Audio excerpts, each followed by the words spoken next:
You know, failure is so often seen as this big, scary thing, this unrelenting judgment that means like you've lost, you're done. But honestly, I think it's so much more dynamic than that. Absolutely. Failure, I think, is often misunderstood. It's rarely the end of anything. Instead, it can mark a beginning, a chance to adapt, reimagine, and grow. Exactly. Okay, so when I first started out in photojournalism, I remember pitching this huge story idea about underground fighters in Sao Paulo. It was raw, gritty, it felt honest, you know. But I presented it to this editor and he just tore it apart. He said the narrative was messy, the photography too chaotic. That must have been tough to hear. Oh, it was brutal. I left the office feeling like hollow, you know, but here's the thing. I kept thinking about what he said. Why hadn't the images landed the way I wanted? What could I learn from that? And over time, I realized he was right. I was too focused on capturing action that I wasn't focusing enough on emotion, on the humanity of those moments. That failure forced me to shift my perspective. Now I see failure as almost like a compass. It points you toward the work that truly matters.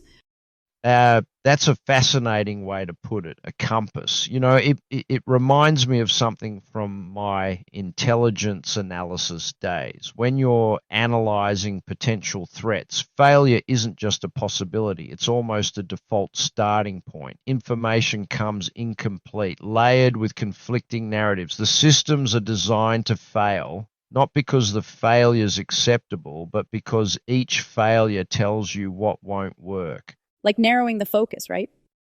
Precisely. I remember this one critical analysis we worked on, assessing potential infrastructure threats to key power grids. The initial data we gathered led us completely off course. The team's approach, mine included, had to shift entirely after we realized we were misinterpreting the feed.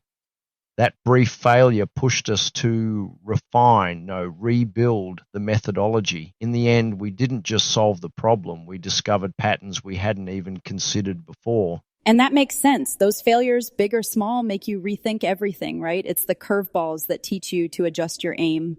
Exactly. And I think what both of our experiences highlight is that failure evolves you. It shapes your ability to anticipate, adapt, and improve. It's not the end, it's the part that makes you better. Exactly.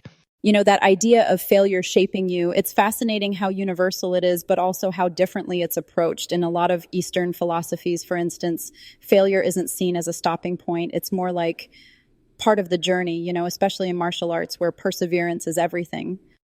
Absolutely. Martial arts at its core is a philosophy of persistence. Every fall, every misstep is an opportunity to refine skills. It aligns closely with what I've explored in the Rosicrucian perspective, where failure is seen as a stage of transformation, a moment to strip away illusions and get closer to truth. Exactly. Okay, so this reminds me of when I was in Afghanistan. There's this all-female martial arts school I photographed, women training in secret, risking everything. And I mean everything. They had no mats, no gear, just this raw determination to fight against limitations their society placed on them. That's remarkable. These women weren't just training their bodies, they were redefining what it means to resist. Totally. And like seeing that kind of resilience, it made my own struggles feel small, you know? Every time they fell, they got back up. They just kept pushing, not just to get stronger, but to reclaim a piece of themselves. It's personal survival turned into cultural defiance. That concept, resilience as cultural defiance, reminds me of historical movements where entire philosophies emerge from overcoming oppression. The Rosicrucians, for example, believed that failure wasn't just individual, it was collective. And from those shared failures, they built a foundation, one that encouraged introspection, reinvention. Right. And isn't that kind of the same idea with the American entrepreneurial spirit too? Like failure is almost idolized, fail fast, fail often. Exactly. There's a cultural permission here to take risks, to embrace failure as a step toward innovation. What's interesting is how it contrasts with the more methodical, slow-burning perseverance you see in, say, Eastern traditions, where one sees refinement, the other sees reinvention. And both get you somewhere, but I think at the heart of it, they're asking the same question, what's the lesson here? Precisely. All right, so building on what we talked about, those different cultural takes on resilience and failure, let's get into the practical side. Tools to turn failure into something useful. Personally, I've always leaned on storytelling. Back when I was just starting out, every rejection, every we're not interested felt like a door slamming shut, right?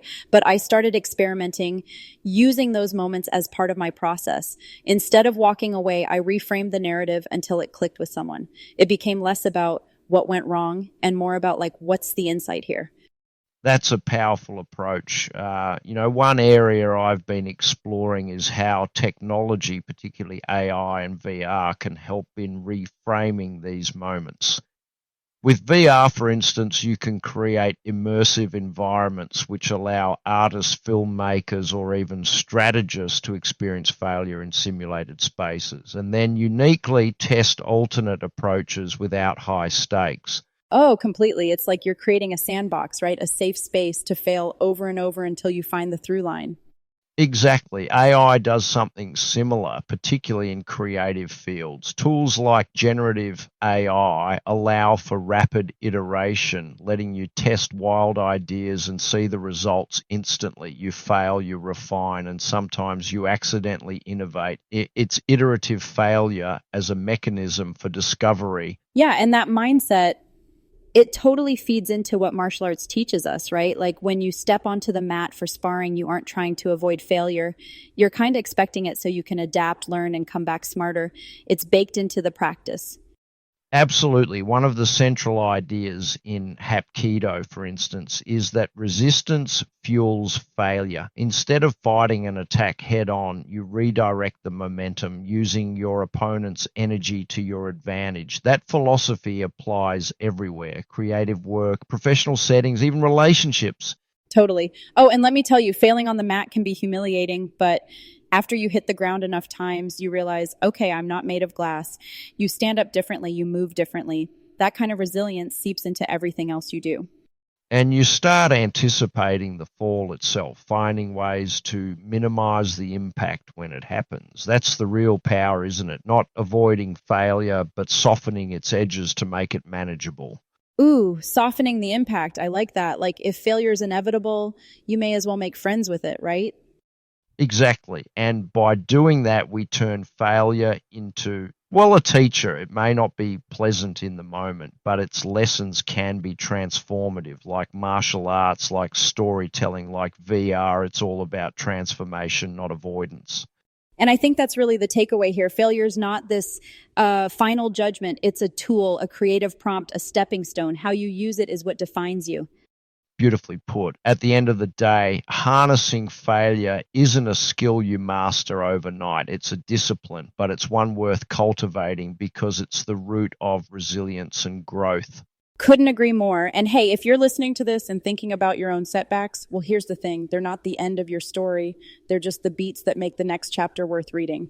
And on that note, we'll leave you with this thought: embrace the fall, refine the lesson, and come back stronger. Thanks for joining us today. Yeah, seriously, thank you. We'll catch you next time.